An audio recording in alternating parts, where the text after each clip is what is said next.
Sah, mana sih siapa namanya? Mulai sah.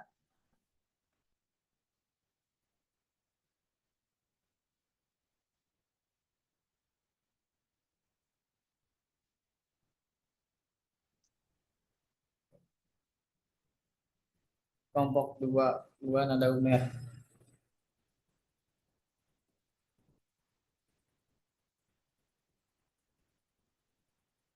Assalamualaikum warahmatullahi wabarakatuh. Waalaikumsalam warahmatullahi wabarakatuh. Selamat pagi Ibu dosen dan juga teman-teman sekalian.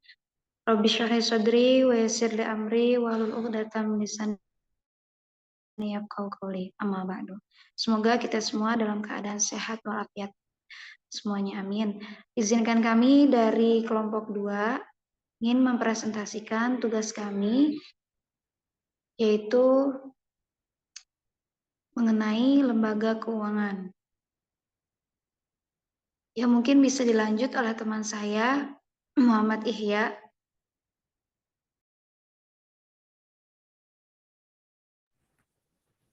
Oke, baik. Bismillahirrahmanirrahim. Saya Muhammad Ulumuddin akan menjelaskan tentang dari kelompok dua akan menjelaskan tentang lembaga keuangan dan lembaga bukan keuangan non bank. Nah, di sini ada lembaga keuangan. Pengertiannya, lembaga keuangan merupakan bagian dari sistem keuangan dalam ekonomi modern yang melayani masyarakat pemakai jasa-jasa keuangan. Nah, jadi di sini masyarakat ini memakai jasa-jasa keuangannya melalui ekonomi modern. Dan lembaga keuangan merupakan badan usaha yang memberikan kredit kepada nasabah dan menanamkan dananya dalam surat-surat berharga. Dan lembaga keuangan menawarkan berbagai jasa keuangan, antara lain menawarkan berbagai jenis skema tabungan, proteksi asuransi, program pensiun, penyediaan sistem pembayaran, dan mekanisme transfer dana. Oke.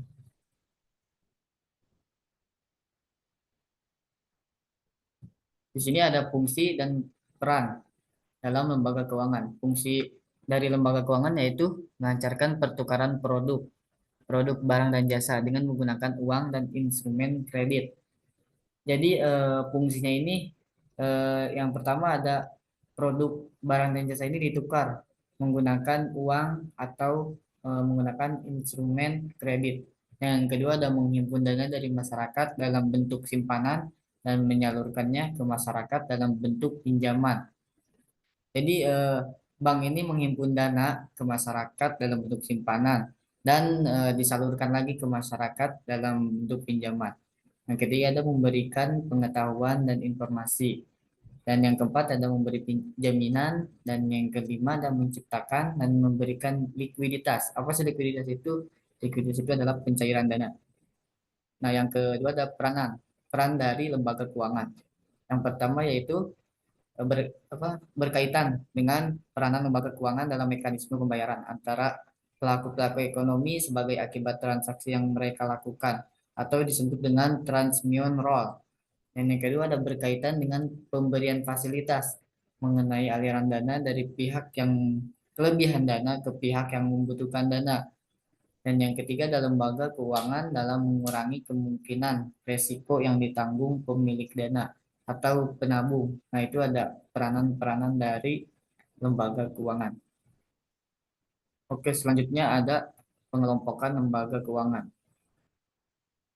Di sini akan dibahas oleh rekan saya, Saudara Umay.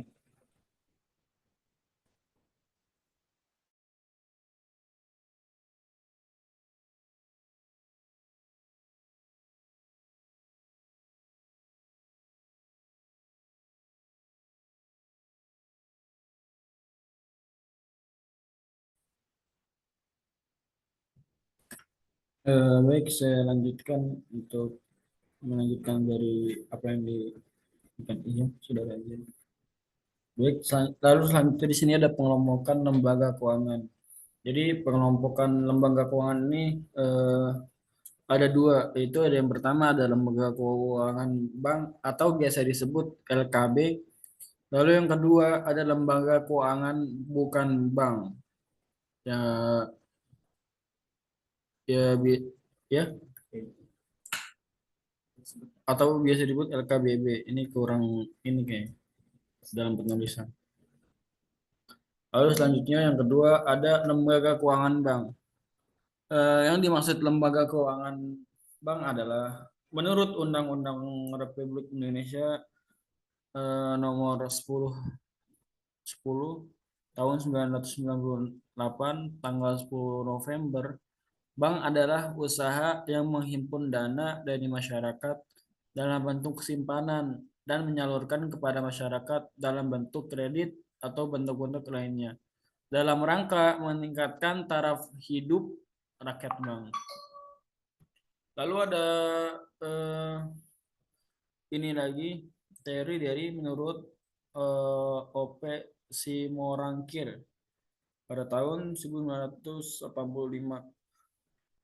Ia mengatakan bank ialah salah satu badan usaha tentang lembaga keuangan yang bertujuan untuk memberikan kredit dan juga jasa-jasa.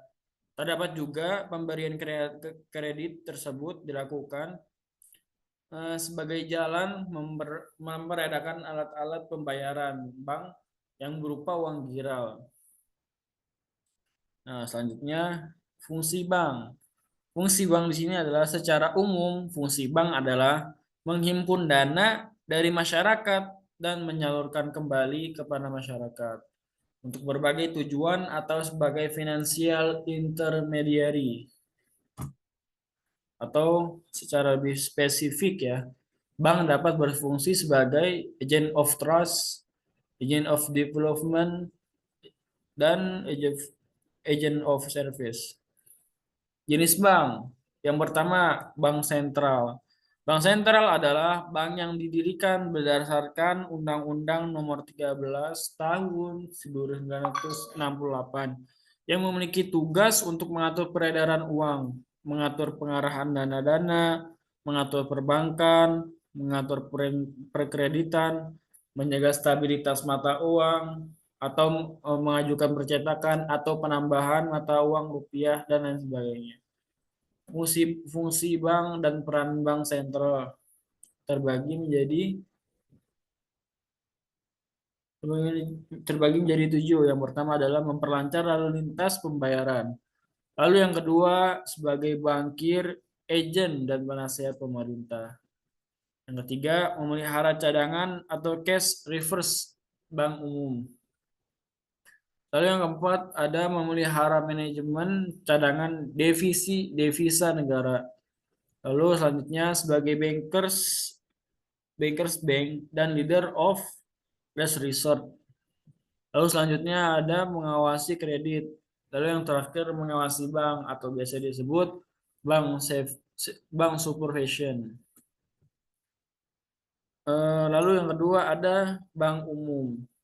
Bank umum adalah lembaga keuangan yang menawarkan berbagai layanan produk dan jasa kepada masyarakat dengan fungsi seperti menghimpun dana secara langsung dari masyarakat dalam berbagai bentuk member kredit, pinjaman kepada masyarakat yang membutuhkan jual beli valuta asing atau falas, menjual jasa asuransi, jasa giro, jasa cek, menerima penitipan, menerima penitipan barang berharga dan lain sebagainya. Lalu fungsi-fungsi bank umum itu menyediakan mekanisme dan alat pembayaran yang lebih efisien dalam kegiatan ekonomi. Lalu yang selanjutnya menciptakan uang melalui pembayaran kredit dan investasi. Selanjutnya adalah menghimpun dana dan menyalurkannya kepada masyarakat. Lalu selanjutnya menyediakan jasa-jasa pengelolaan dana dan trust atau wali amanat kepada individu atau perusahaan. Selanjutnya menyediakan fasilitas untuk perdagangan internasional. Selanjutnya memberikan pelayanan penyimpanan untuk barang-barang berharga. Lalu yang terakhir, menawarkan jasa-jasa keuangan lain, misalnya kartu kredit, cek perjalanan, ATM, atau transfer dana. Lalu yang ketiga ada Bank Perkreditan Rakyat atau biasa disingkat atau biasa disebut juga BPR. Bank Pengkreditan Rakyat adalah bank penunjang yang memiliki keterbatasan wilayah operasional dan dana yang dimiliki dengan layanan yang terbatas pula, seperti memberikan kredit pinjaman dengan jumlah yang terbatas, menerima simpanan masyarakat umum, menyediakan pembiayaan dengan prinsip bagi hasil, penempatan dalam sertifikat Bank Indonesia, deposito berjangka, sertifikat, tabungan, dan lain sebagainya. Tugas Bank Kredit Rakyat adalah yang pertama, menghimpun dana dari masyarakat dalam bentuk simpanan berupa deposito berjangka panjang. Lalu tabungan atau bentuk lainnya yang dipersamakan dengan itu. Selanjutnya memberikan kredit. Nah, ini. Selanjutnya menyediakan pembiayaan dan penempatan dana berdasarkan prinsip syariah sesuai dengan ketentuan yang ditetapkan oleh Bank Indonesia. Menempatkan dananya dalam bentuk sertifikat Bank Indonesia atau biasa disebut SBI. Deposito berjangka, sertifikat deposito atau tabungan pada bank lain. Mungkin kurang lebihnya presentasi kami kurang dan lebihnya saya kembalikan kepada moderator. Ya, mungkin cukup sekian presentasi dari kelompok kami, kelompok 2. Saya selaku moderator, mohon maaf bila ada kata-kata yang kurang berkenan. Dan juga dari rekan-rekan kami yang mempresentasikan, Muhammad Ihya Ulumuddin dan Umair Ibrahim, dan juga dari rekan saya yang membuat presentasi ini, yaitu Alif Fausna Amanda. Terima kasih teman-teman semua dan juga Ibu dosen. Wassalamualaikum warahmatullahi wabarakatuh.